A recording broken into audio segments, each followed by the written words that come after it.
2009, Hassan, an Army psychiatrist, killed 13 people at Fort Hood in Texas. He had been corresponding with Anwar al-Awlaki.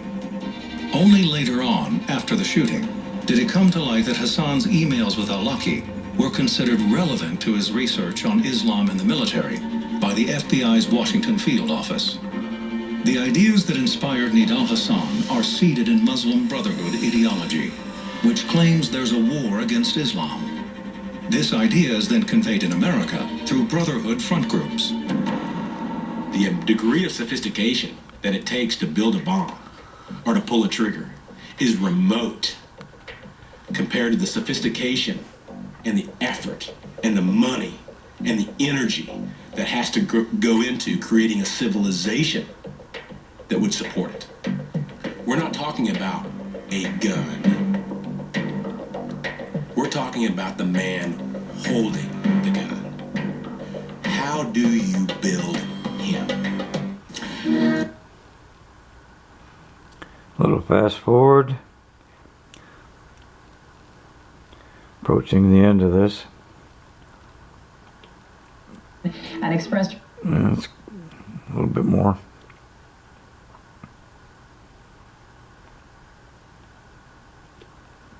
Students on campus.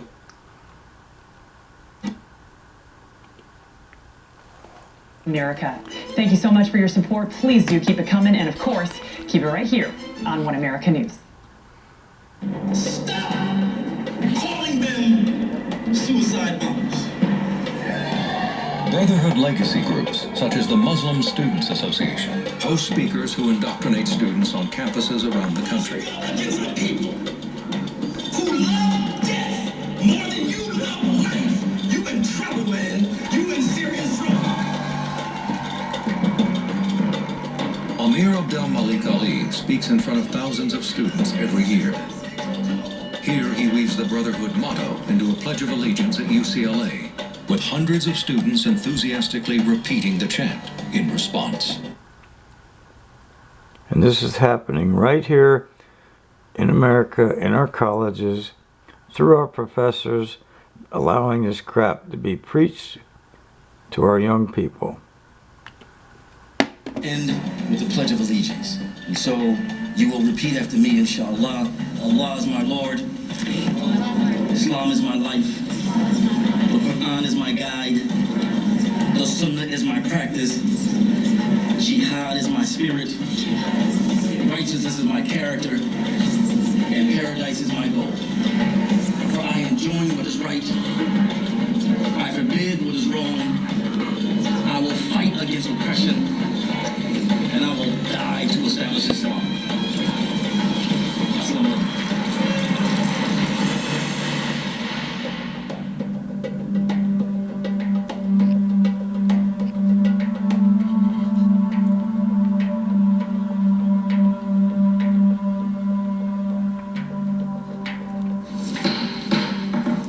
Good morning. Committees are meeting today to hear testimony on the threat posed by homegrown terrorists to our nation's military communities. Watch this to the end, As people. a retired military officer, I quite frankly find it frustrating that we're playing politics on threat assessment. We should be able to identify the enemy, know who they are, and call for what they are, and it's violent, radical, Islamic extremism, and be able to identify that. We owe that to our troops to identify the enemy and make sure that they are aware of it to protect them. Secretary Stockton, are we at war with violent Islamist extremism? No, sir. We are at war with Al-Qaeda. It's Okay, I understand that. My question is violent Islamist extremism at war with us? No, sir. We are being attacked by Al-Qaeda and its allies. Is Al-Qaeda, can it be described as being an exponent of violent Islamist extremism? And you knew. Al-Qaeda are murderers with an that's not my ideological question. agenda. That wasn't my question. Answer the question. My question was, is Al-Qaeda acting out violent Islamist extremism? Al-Qaeda is a violent organization dedicated to overthrowing the values that we intend So is to it advance. yes or no? Can I hear the question again? Duh. I'll make it as clear as I can. We are not at war with Islam. I didn't ask And that. it is I not. did not ask that, sir. I asked whether we're at war with violent Islamist extremism. That's my question. No, we're at war with Al Qaeda and its Al affiliates. Qaeda, how does Al Qaeda define itself?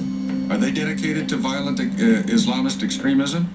Al Qaeda would love to convince Muslims around the world that the United States is at war with Islam. I didn't That's a say that. prime propaganda Sir. tool, and I'm not going to aid and abet that No, effort my to question is, advance their propaganda Is there a goals. difference between Islam and violent Islamist extremism?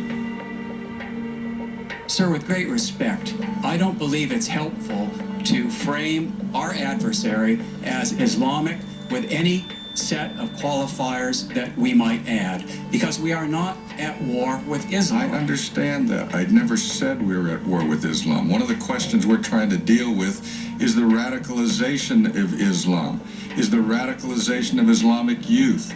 And if we can't distinguish between violent Islamist extremism and Islam, then all this stuff about behavioral indicators doesn't mean anything. Well, let me ask you this question. Is it a behavioral indicator to put on your card that you're a soldier of Allah? A behavioral indicator that you have a copy of Inspire magazine on your desk. That's not my question. My question is it a behavioral indicator to put on your card that you are a soldier of Allah, as Major Hassan did?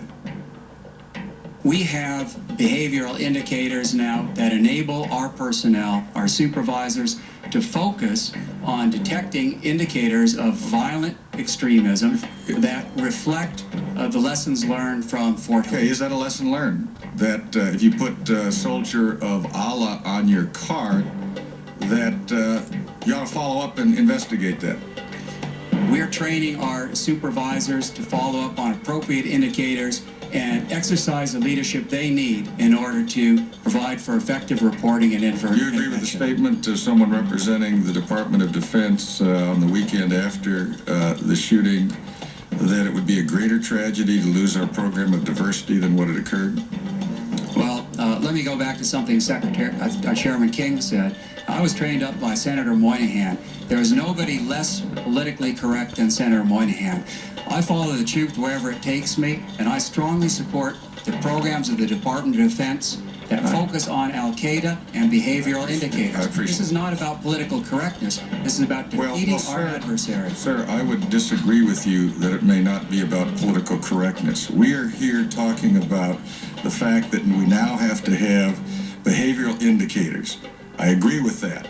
But my question is, if someone gives inflammatory remarks, as did Major Hassan, in an open setting, if he has on his card that he was a soldier of Allah, it seems to me to be beyond common sense to think those are not behavioral indicators. So my question is, if I'm a member of the military today and I see those two events or those two circumstances, would it be appropriate for me to report those as behavioral indicators? Now, that's not a question of whether or not you're being political correct, sir. I'm asking you to answer that specific question. If I'm a soldier and ask you that question, what do you tell me? Inflammatory rhetoric of the sort associated with Major Hassan that needs to be reported, and our officers are trained up now to report on that behavior. I thank you, and I appreciate that. Hey, the gentleman's time has expired. Now, do you understand what a mussy is? Muzzy wussy? Probably not, even after educating you. Well, I hope some of you do.